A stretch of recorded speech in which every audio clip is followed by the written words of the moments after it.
PFAS are a class of about 15,000 compounds. Okay, this are a class of about 15,000 compounds. तो plural है PFAS. वो एक class है 15,000 compounds की. Most frequently used to make products water stain and grease resistant. तो ऐसे products में most frequently use होते हैं which are resistant to these three things: water, stain and grease. ऐसे 15,000 कंपाउंड्स है ये जो इन चीज़ों के लिए मोस्ट फ्रिक्वेंटली यूज होते हैं ऐसे प्रोडक्ट्स बनाने का. एक मेरे मन में आ रहा है वाटर स्टेन ग्रीस रेजिस्टेंट, पता नहीं, but may be for example कपड़ों के लिए यूज़ होते होंगे कि कपड़े गंदे नहीं होते, बट हाँ और भी यूजेस हो सकते हैं. वाटर रेजिस्टेंट भी है तो कपड़े. Okay. New research suggests exposure to some common, दो अजीब अजीब वर्ड, substances. अच्छा, न्यू रिसर्च को सजेस्ट कर रही है. क्या सजेस्ट कर रही है? Exposure to these substances. तो अभी सजेशन क्या है वो पूरी आएगी अभी तो बस exposure to these substances does something ऐसा होगा. और ये फिर ब्रैकेट में वापस वो PFAs लिखा हुआ है, तो हम गेसिंग PFAs यही है जो भी ये दो वर्ड्स हैं, ऐसे सब्सटेंसेस. ठीक है, exposure to such substances cause क्यों लिखा है? प्लूरल क्यों है भाई? एक्सपोजर तो कॉजेज होना चाहिए. चलो. Exposure to these substances cause changes to gene activity. Gene activity, अच्छा, कुछ लिविंग चीज़ों की बात हो रही है. Changes to gene activity and that these changes are linked to health problems. Oh, तो जो changes हो रहे हैं वो अच्छी चीज़ नहीं है. These changes are linked to health problems. Linked तो मतलब शायद श्योरली नहीं बोल सकते, लेकिन लग रहा है कि कनेक्टेड है. हेल्थ प्रॉब्लम्स इंक्लूडिंग, अब एग्जांपल्स दिए हुए हैं, multiple cancers, neurological disorders and auto immune disease. अच्छा, डिजीजेस नहीं लिखा ऑटो इम्यून के लिए. ओके ठीक है, तो जो मैं सोच रहा था डायरेक्शन, वहाँ से तो कुछ अलग ही डायरेक्शन जा रही है. Water stain and grease resistant का क्या लेना देना है अभी मेरे को कुछ सेकंड में ऐसा कनेक्शन नहीं दिख रहा, बट चलो दोनों में PFAs की बात हो रही है.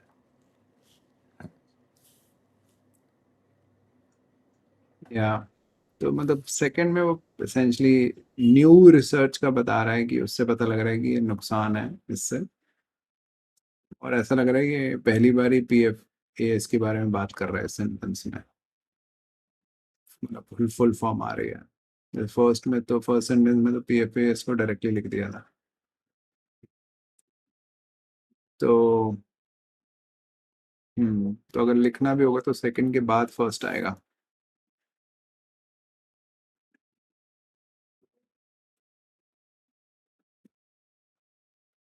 तो ये जो सब्सटेंसेस बोले हैं इन्होंने, सम कॉमन, जो भी ये दो वर्ड्स हैं, तो ये एग्जाम्पल्स लग रहे हैं PFAs के, या फिर ये PFAs की डेफिनेशन लग रही है? एग्जैक्ट यही होते हैं बस? क्या लग रहा है? Some common.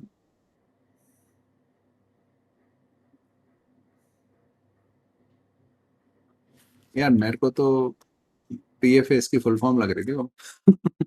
पर फ्लोरो एल्काइल सब्सटेंसेस. इस तरह से पढ़ रहा हूँ, पोली फ्लोरो एल्काइल सब्सटेंसेस,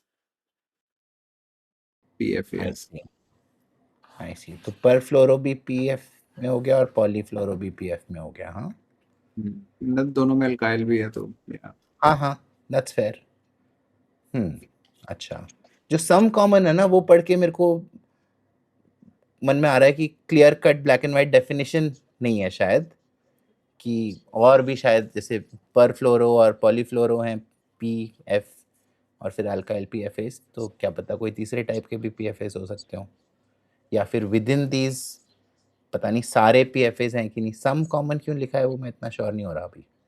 सम तो कॉमन तो चलो वो तो समझ आ गई कि सारे PFAS के बारे में बात नहीं कर रहा हो. कुछ कॉमन पीएफएस कॉज करते हैं चेंजेस टू जीन एक्टिविटी, पर पीएफएस की क्योंकि फुल फॉर्म दे रखी है तो ऐसा लग रहा है कि पीएफएस की बात पहली बार हो रही है। That's fair. तूने बोला तो मैंने भी देखा, फिर फर्स्ट सेंटेंस में जैसे लिखा है PFS are a class of 15,000 compounds, तो उसके अंदर some common ones could be related to these things. के सेकंड के बाद अगर फर्स्ट लिखता है तो हो जाएगा कि पहले तुमने बोल दिया एक्सपोजर टू दीज सब्सटेंसेस से हेल्थ प्रॉब्लम हो सकती है, फिर तुम बाद में जाके डिस्क्राइब कर रहे हो कि अच्छा ये ऐसे कंपाउंड्स होते हैं जनरली यहाँ पे यूज होते हैं, जो एक ऑर्डर हो सकता है कि तुमने बोल दिया ऐसे हेल्थ प्रॉब्लम होते हैं, बट लेट्स से पर ये होते कहाँ पे यूज है, तुम कह रहे हो अच्छा यहाँ पे यूज होते हैं, फिर तुम कनेक्शन बैठाओगे कहीं ना कहीं। मुझे उतना श्योरली नहीं लग रहा कि सीक्वेंस में अगर 2 और 1 आने हैं तो 2 पहले आएगा 1 बाद में आएगा। जैसे 1 में भी लिखा है PFS are a class of about these many compounds, वो भी एक किस्म की इंट्रोडक्शन ही लग रही है। मुझे थोड़ा वियर्ड लग रहा है कि तुम पहले पीएफए यूज कर लोगे, बाद में तुम्हें याद आएगा कि फुल फॉर्म भी दे ही देता हूँ मैं, चलो। I see that's a point in favour, but वो इतना मेरे को क्लियर कट नहीं लग रहा कि यार सेकंड सेंटेंस में तो फुल फॉर्म नहीं देंगे, फर्स्ट में ही देंगे।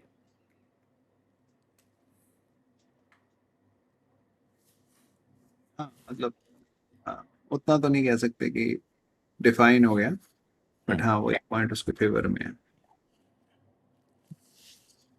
Okay, so these PFAS compounds are dubbed forever chemicals because they do not naturally break down in the environment. तो अपने आप में तो बड़ा आसान है समझना कि इनको फॉरएवर केमिकल्स बोलते हैं। फॉरएवर इसलिए बोलते हैं क्योंकि ब्रेक डाउन अपने आप तो हो ही नहीं रहे हैं, तो हमेशा ही रहेंगे जिंदगी में, मतलब फॉरएवर दे विल स्टे। तो नेचुरली ब्रेक डाउन नहीं होते हैं तो तुम अलग से तो कर सकते हो, दैट्स फाइन। तो दीज पीएफएस कंपाउंड्स, तो इससे पता लग गया कि ये किसी के बाद आएगा। तो दोनों में ही आ चुका है पीएफएस तो। हाँ, तो थर्ड तो एक्चुअली दोनों के बाद ही आ सकता है। हाँ, एक मुझे लग रहा है फर्स्ट के फेवर में कि लिखा है दीज पीएफएस कंपाउंड्स, तो कंपाउंड्स फर्स्ट वाले में यूज किया था 15,000 कंपाउंड्स। या सेकंड में सब्सटेंसेस, वो तो पीएफएस ही है पीएफएस का। या सब्सटेंसेस कंपाउंड, या तो वैसे तो पीएफएस कंपाउंड्स अपने आप में फुल फॉर्म खुले तो अजीब हो जाएगा सब्सटेंसेस कंपाउंड्स, बट या हाँ, ओके, हाँ मतलब कंपाउंड कंपाउंड मैच तो कर रहा है, ठीक है। ठीक है। Fourth, the research may also point toward other diseases. The research तो लग रहा है जो सेकंड में न्यू रिसर्च की बात की थी उसी को रेफर कर रहे होंगे। मे ऑल्सो तो श्योरली तो नहीं, लेकिन may also point toward other diseases. Other diseases वो भी फिट हो रहा है कि ऊपर वो 3 कैटेगरीज दी हुई हैं। अब other diseases potentially caused by PFAS that have not yet been identified. I see. तो वो तो कॉमन PFAS के थ्रू caused changes और फिर उनके थ्रू कनेक्टेड डिजीज की बात हो रही थी। यहाँ पे हो सकता है कि और भी हो रहे हो यार, पर पता ना हो कि अभी PFAS के थ्रू हो रहे हैं। 15,000 कंपाउंड्स हैं तो सारे आइडेंटिफाइड नहीं होंगे मे बी। तो ये तो मुझे काफ़ी स्ट्रांगली लग रहा है कि सेकंड के बाद आएगा फोर्थ सेंटेंस, अगर आएगा तो। या ठीक है, so then it says the findings. देख रहा हूँ कि ये रिसर्च की फाइंडिंग्स की बात ही कर रहा है। Are a major step toward determining the mechanism, mechanism by which chemicals cause disease. तो मुझे लग रहा है वो जीन एक्टिविटी के थ्रू डिजीज कॉज कर रहे हैं।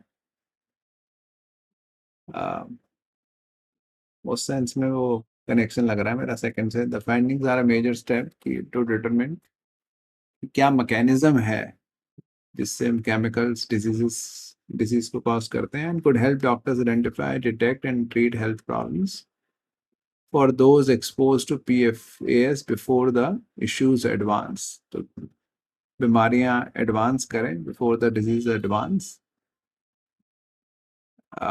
डॉक्टर्स पहले ही उसको आइडेंटिफाई कर सकते हैं, डिटेक्ट कर सकते हैं और ट्रीट कर सकते हैं जिन जिन लोगों का एक्सपोजर हुआ है पीएफएस में। तो ये फाइंडिंग्स एक मेजर स्टेप है। तो कौन सी फाइंडिंग्स? ये रिसर्च फाइंडिंग्स। रिसर्च क्या कह रही थी कि exposure to these substances causes changes to gene activity and that these changes. अच्छा, ओके। तो एक्चुअली रिसर्च साथ सीधा पीएफएस से कनेक्शन नहीं बना रही थी बीमारियों का, वो पीएफएस का कनेक्शन जीन एक्टिविटी से बना रही थी और कह रही थी ये जीन एक्टिविटी का कनेक्शन हेल्थ प्रॉब्लम के साथ है। तो दोनों को कंबाइन करें तो वी कैन अंडरस्टैंड कि हाँ पीएफएस का कनेक्शन बीमारियों के साथ है और इस तरह से है कि जीन चेंजेस करते हैं। तो उस सेंस में वो फिफ्थ बड़ा सेंसिबल लग रहा है सेकंड के साथ।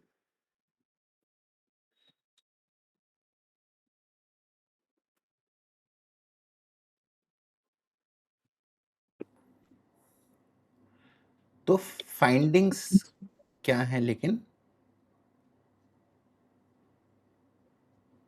यही है, दो दो तरह की फाइंडिंग है कि एक तो इससे चेंजेस होते हैं जीन एक्टिविटी में और चेंजेस से ये हो रहा है।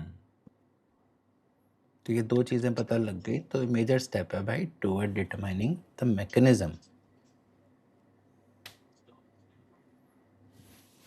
तो मतलब कुछ छुपा हुआ लग रहा है कि चलो ये दो चीज़ें पता लग गई, तो उससे मैकेनिज्म कैसे पता लग रहा है by which the chemicals cause disease? कि अच्छा जीन एक्टिविटी हो रही है, ये मिडिल चीज़ थी जो पहले लेट से नहीं पता थी। ओके, ये देखो ये केमिकल से एक्सपोजर हुआ तो देखो ये जीन एक्टिविटी हुई, और इन जीन एक्टिविटी से जो भी पता है या फिर लग रहा है कि ये हेल्थ प्रॉब्लम्स हो सकती हैं। या मेक सेंस। तो एक चीज़ और मैंने अपनी नोटिस की जब तू फिफ्थ पढ़ रहा था ना, तो जैसे फोर्थ के बारे में मैंने सोचा था अरे तो सेकंड के बाद आएगा लग रहा है, तो फिफ्थ पढ़ के शुरू करके लग रहा था ओ ये भी सेकंड के बाद आ सकता है। तो ऑलरेडी मैं फ्रैंटिक हो गया, फिर वापस जाके सेकंड पढ़ने लग गया, फोर्थ पढ़ने लग गया, बीच में पूरी सीक्वेंस के बारे में सोचने लग गया। Then I had to remind myself कि भाई प्रोसेस ये फॉलो करना है कि पहले आराम से एक एक पढ़ेंगे फिर ये सब काम करेंगे। तो again this is just to remind you also कि ऐसे थॉट्स आना नेचुरल है बीच में सडनली, राइट, जो तुम्हें इधर उधर ले जाने की कोशिश करें एक किस्म से, बट जस्ट बिकॉज वो थॉट आ गया doesn't mean you have to act on it. Have a fixed process and then try and follow that process only.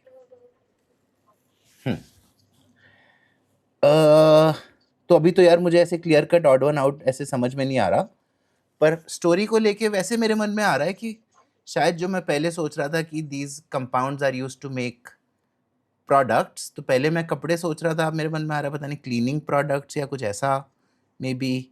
And then exposure, क्योंकि अब लोगों की रियल लाइफ में यूज़ करते होंगे ऐसे प्रोडक्ट्स जिनमें ऐसे केमिकल्स हों, उनको डिजीज़ हो रहे होंगे या हो जाते होंगे उनसे, ऐसी स्टोरी है क्या?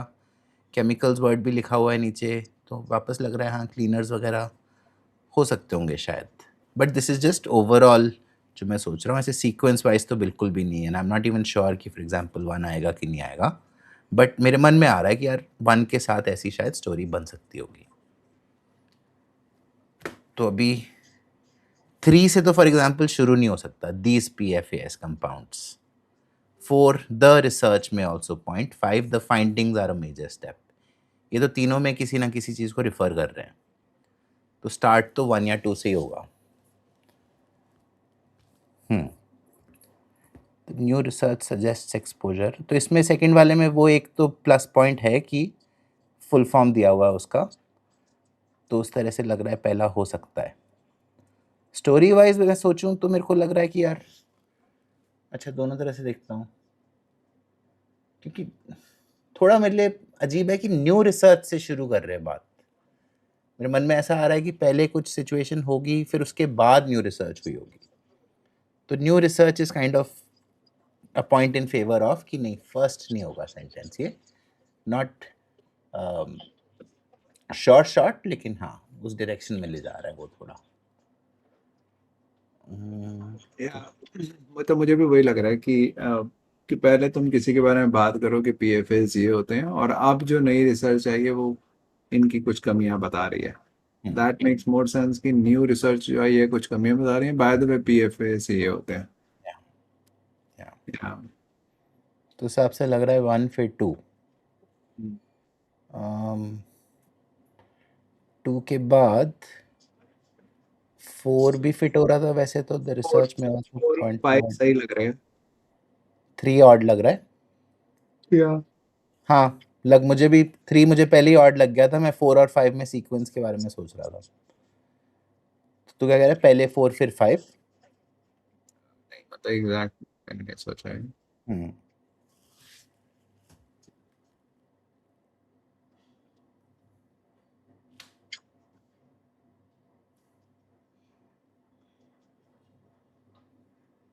हाँ, वैसे मुझे तो 4 और 5 ही लग रहा है कि the research may also point toward other issues and then overall the findings are a major step. हाँ, 5 के बाद 4 तो ऑड लग रहा है। The findings are a major step, the research may also point. Yeah, 4 continuation लग रही है कि ये 3 तो कैटेगरीज आइडेंटिफाइड ही हैं एक किस्म से, प्लस और भी हो सकती हैं, एंड ओवरऑल कि भाई ये रिसर्च में जो फाइंडिंग्स निकली है मेजर स्टेप है। थर्ड ही आंसर है। 3 फॉरएवर केमिकल्स, हाँ यार 3 तो नहीं लग रहा फिट। 3 अच्छा, आंसर। थर्ड आंसर है, ओके। हम्म।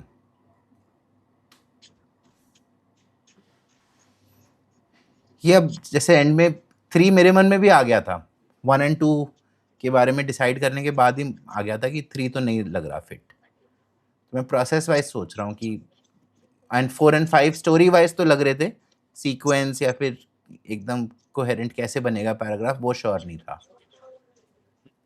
तो मेरे मन में आ रहा है कि अगर मेरे पास टाइम है तो मैं चाहूँगा कि पूरा ढंग से 4 5 को भी इनकॉर्पोरेट करके फिर 3 पे क्लिक करूँ।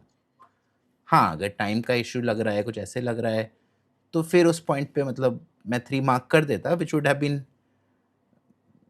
मतलब quite probable in my mind but not 100% sure at that point. या हाँ, मतलब मुझे भी आई थिंक पढ़ने के बाद पांचों 3 क्लियरली स्टैंड आउट करने लग गया था कि forever chemical naturally break down नहीं करते, उसका क्या रेलेवेंस है।